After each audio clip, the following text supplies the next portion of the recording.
So here's another episode of Art and Our Entertainment. I'm going to be talking about Image Comics, man. That's what this webisode is about. I just watched a awesome, awesome YouTube video. Was called The Image Revolution. I repeat, it's called The Image Revolution. I'm gonna show a picture for you guys right here, but it focuses on a group of trailblazing comic book artists who at first they started with aspirations like most comic book artists. They make their own stuff and then eventually they rise to to the big leagues, which is in most cases DC and Marvel.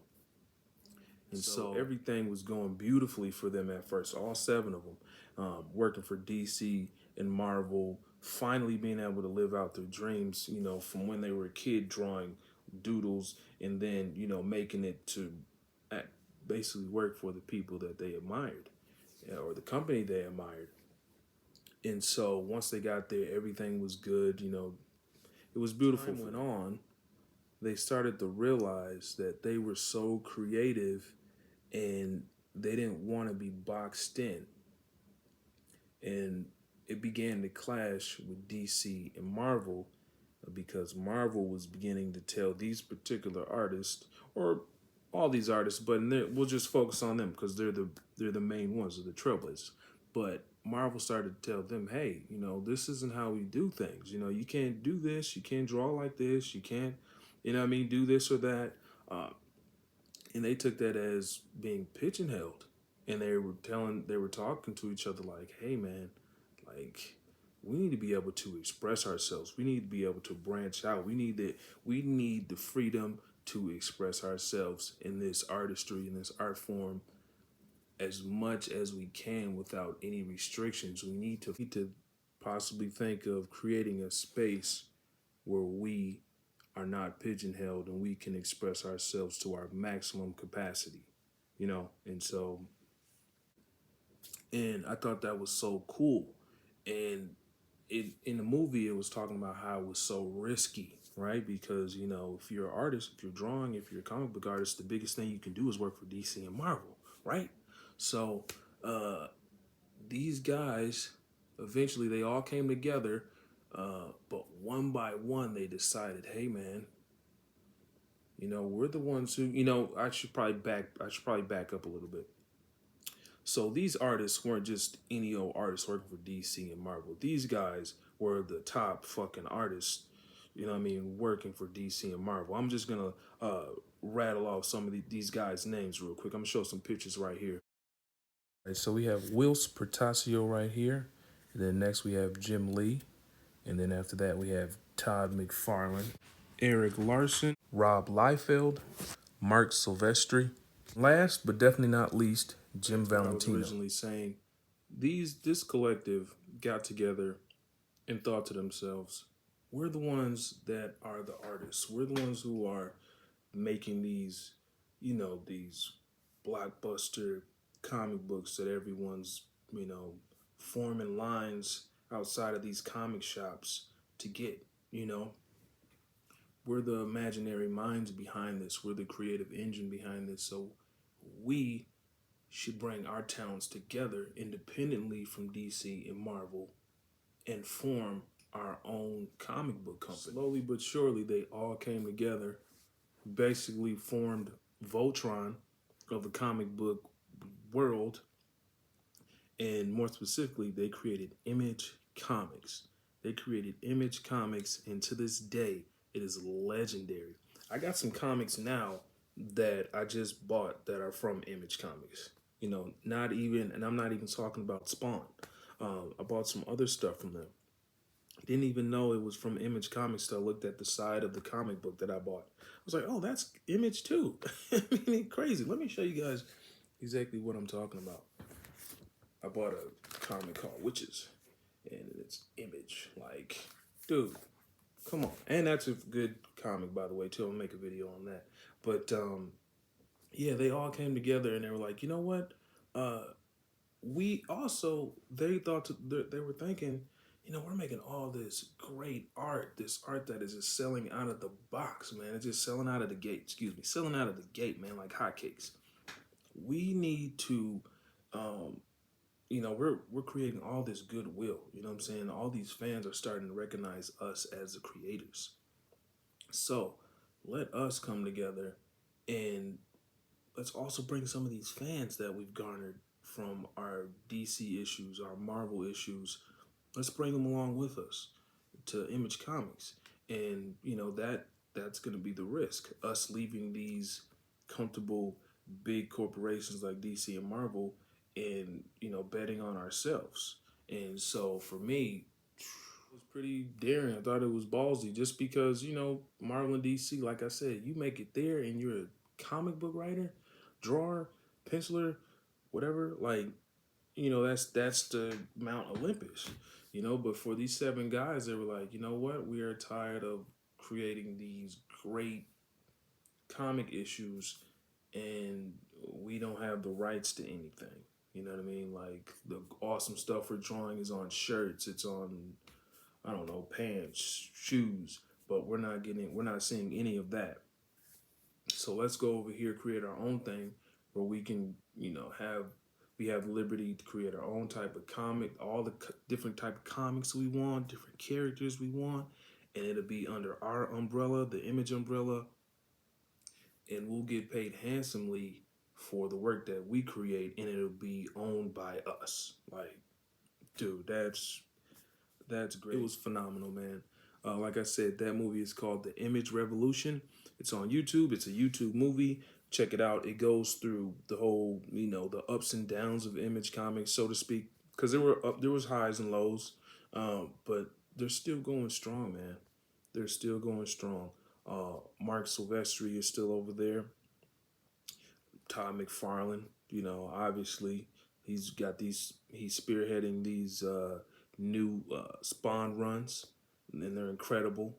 They're absolutely incredible. I mean, I just it makes me really want to just support more independent comic book creators, because I almost feel like with a lot of these big companies, especially nowadays, uh, the fans are kind of forgotten, in some ways, and I just feel like with there being more of a growing space for independent artists, I feel like we're gonna see more people move towards more independent works where people are really creating some good stuff with independent comic books, independent literature, uh, things of that nature. People have less time really to mess up. They have less time to mess up, and they really got it. They really have less chances to mess around. Like, so, I feel like it's really cool that way, because you're getting people's heart and souls on that first try with these independent artists. And I feel like there's more soul there as opposed to a big giant corporation that, it's our way or the highway. Um, and then they're more beholden. These big corporations are a little bit more, a lot more beholden to have to have a certain image, blah blah blah. You can't do things this way. You got to do it our way, or it's a highway. And yeah, man, I don't prescribe to that, especially when it comes to art. Not when it comes to art, but yeah, man. If you guys like this video, you know what I'm saying, check in with me some more. I got some new stuff coming, man. What I'm trying to do is just create more content for you guys, man. So if you like this, I'll create more videos like this where I talk about comic books, get more into like the behind the scenes of comic books, the creators. And also, remiss if I didn't say this.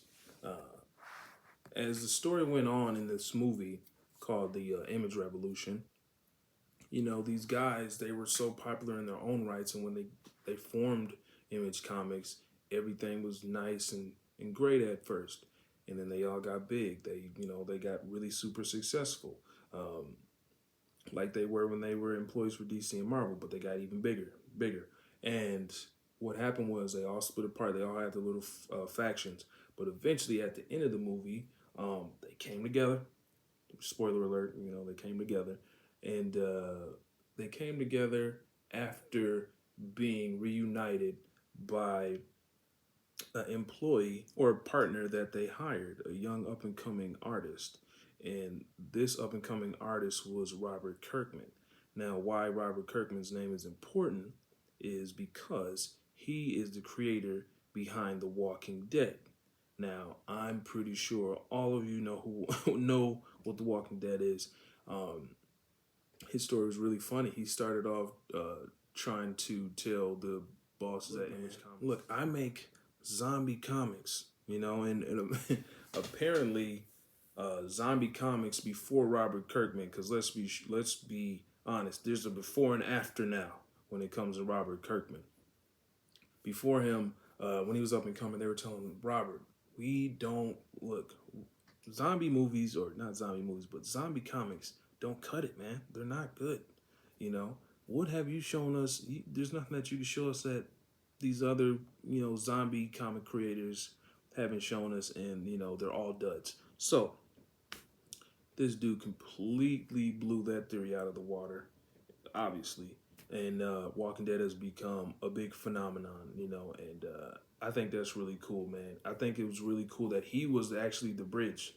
He was the bridge that brought when all the Image Comics founders kind of separated and went their own ways because of disputes and all this. He was the bridge, the glue that brought them back together, and I thought that was fantastic, man. He seems like a really good dude, man. Incredible work ethic, very inspiring, man. And I don't even write comic books, just an inspiring guy, just like Todd McFarlane. Um, just keeping that Image Comics whole, ship afloat, man. It was incredible by talking about Todd McFarlane, because it's dope that all of them came back together and kind of buried the axe with some of that stuff, because they were successful, and I guess egos got in the way. But a lot of those guys went back to DC and Marvel respectfully, because at the time they didn't feel like DC and Marvel was respecting them, and they want to do their own thing. And eventually, after really getting out and expressing themselves and becoming their own businesses, they eventually went back to DC and Marvel and were paid handsomely for their work, their partnership with them, because they were bosses at that point. But I want to end this off by talking about Todd McFarlane, because out of all those seven founders, he is the only one that never went back to DC or Marvel to create anything else for them. He was like, nope, I'm doing my shit.